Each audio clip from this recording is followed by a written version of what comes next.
On va parler maintenant du sujet sans doute le plus polémique, peut-être même encore plus que l'histoire des sanctions, hein, ça revient régulièrement. L'histoire donc du titret.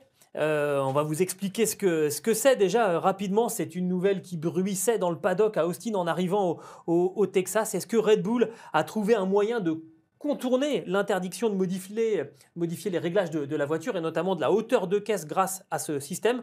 On explique rapidement. Jouer sur la hauteur de caisse d'une Formule 1, ça permet de se dégager du compromis qu'il faut trouver entre une auto légère en qualification, parce qu'il y a peu d'essence, et qui aura donc tendance à être un petit peu plus haute, un petit peu trop haute, hein. Ça veut dire que ça réduit l'efficacité du fond plat, et une auto forcément plus lourde en course, parce qu'on va faire le plein d'essence, et qui aura tendance à talonner, donc avec le risque d'user la planche en composite qui est sous le plancher.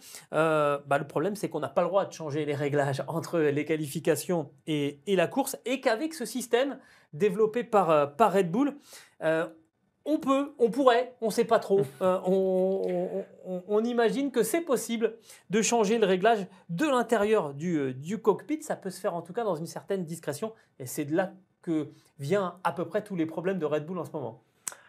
Oui, Enfin, en tout alors cas, toutes les discussions. on pourrait, j'ai envie de dire que si le système existe, c'est qu'il y a une utilité et on ne fait pas des choses Oui, juste pour le plaisir en Formule 1. gratuitement. Donc s'il est là, c'est que probablement il a été utilisé. Tout le problème de ce sujet-là, c'est d'en avoir la preuve. Parce que accuser, c'est bien, sous-entendre, c'est bien aussi, imaginer, c'est encore mieux, Ouais. mais le prouver, c'est essentiel parce que sans ces preuves-là, il n'y aura pas de sanction pour Red Bull, tout simplement. Alors, je reprends la phrase que tu as isolée, hein, Ouais. Jap. Peut-on dire avec certitude totale que Red Bull n'a jamais utilisé le dispositif de manière illégale dans le passé? Non. Peut-on dire que l'affaire est close? Oui, absolument. Ça, c'est Nicolas Tombazis qui a dit ça, le responsable monoplace à la Fédération internationale de l'automobile. On a envie de dire, circuler, il n'y a rien à voir. Ouais, Ça a un petit peu exaspéré tout le monde, ça. ils ont pris la décision de sceller ce système. Donc, Ouais. techniquement, Red Bull ne pourra plus utiliser ce système à l'avenir. Visiblement, ils ont aussi abandonné l'idée de voir ce qui s'est passé précédemment sur l'utilisation de ce système-là. J'ose espérer quand même qu'il y aura enquête ou en tout cas investigation sur certains éléments, voilà, interroger certaines personnes notamment. Ce qui est sûr, c'est que là, on est en dehors de la zone grise.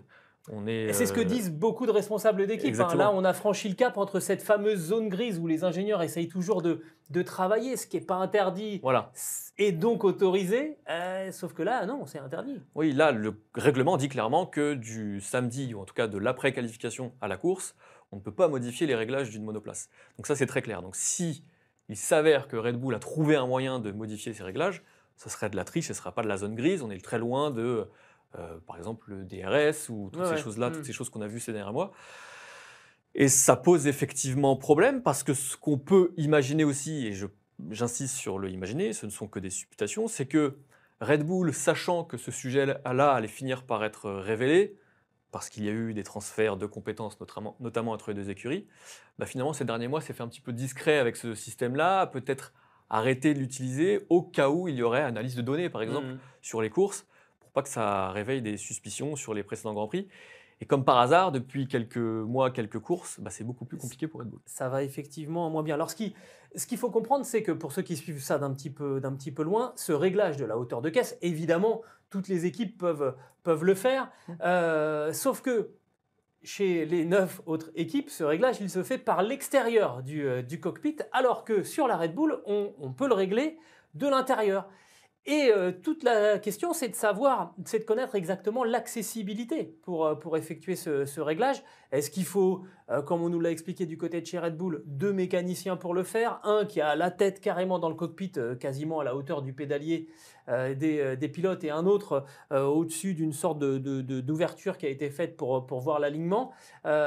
Ou bien est-ce que un mécanicien peut rapidement changer ce réglage? Ou carrément les pilotes, une fois qu'ils sont installés dans la voiture? C'est toute la question. Et là-dessus, finalement, la discrétion de la FIA a été perçue comme un flou. Et quand c'est flou, C'est qu'il y a un loup. C'est qu'il y a un loup.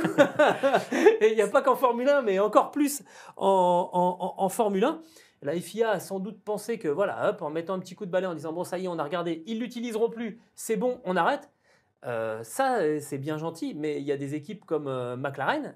Zak Brown, lui, il ne veut absolument pas qu'on s'arrête là, parce que si on arrive à prouver, je me mets à la place de McLaren, hein, si on arrive à prouver que ce système a été utilisé et qu'il est donc contraire au règlement, ça veut dire qu'il y a peut-être des résultats qui peuvent tomber pour Red Bull. Oui, et d'autant que Christian Horner, qui a voulu essayer de jouer la clarté dans ses explications, a dit que ce système existait depuis 3 ans et C'est que ça n'a jamais posé de problème jusqu'à présent. Dites donc, depuis 3 ans, ils en ont gagné quelques-unes. Voilà, des courses, depuis ou pas 3 ans, il s'est passé quelques petites choses dans le palmarès de Red Bull et c'est là que ça pose problème.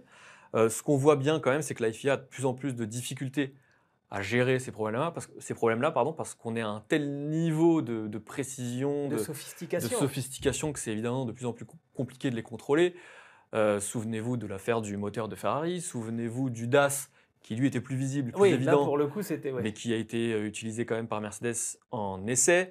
Plus récemment, l'affaire du mini DRS de McLaren, etc. etc.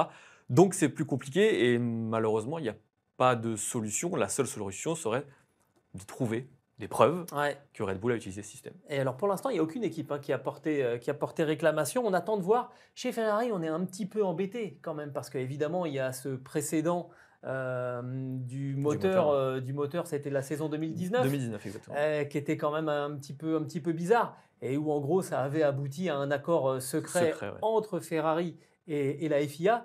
Et tout le monde se dit ça va se terminer de la même manière entre la FIA et Red Bull, c'est-à-dire qu'on va se dire bon allez hop, vous l'utilisez plus, on laisse la poussière sous le tapis et voilà. Ouais, sauf qu'il y a d'autres équipes en 2019, Zak Brown il n'était pas là et que là il y a la possibilité pour McLaren de vraiment inverser le rapport de force avec Red Bull.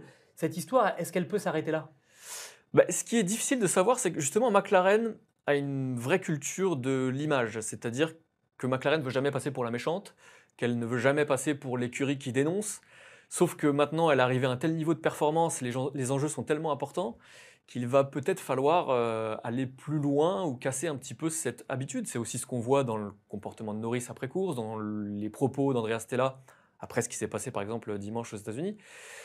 Là, peut-être que McLaren doit devenir méchante pour obtenir ce qu'elle doit obtenir s'il y a eu triche de C'est intéressant ta lecture parce que je pense que c'est aussi en partie pour ça. Bon, déjà, parce que les autres équipes, bon, alors évidemment, Racing Bull, ça ne va pas porter réclamation, oui, ça vous comprenez bien.